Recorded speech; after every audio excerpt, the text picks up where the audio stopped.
Hi hello ഇന്ന് എൻ്റെ അനിയത്തി അവളുടെ ഹസ്ബൻഡിൻ്റെ അടുത്തേക്ക് ദമാമിലോട്ട് പോവുകയാണ്. അപ്പോൾ അതിൻ്റെ പാക്കിങ്ങും അവിടേക്ക് പോകുന്ന കുറച്ച് വിശേഷങ്ങളാണ്.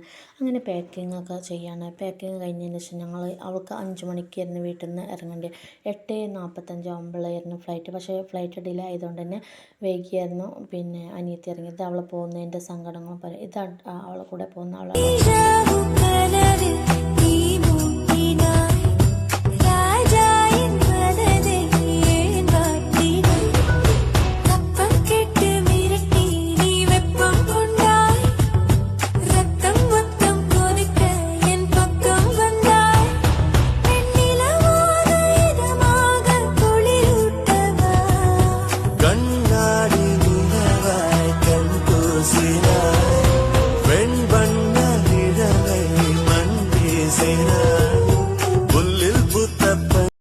അങ്ങനെ അവൾ ദമാമിൽ സുബഹ് ടൈമിൽ അവിടെ ലാൻഡ് ചെയ്തതാണ്. പിന്നെ അവൾ ഫുഡ് കഴിച്ച് എത്ര ഉള്ള വീഡിയോ.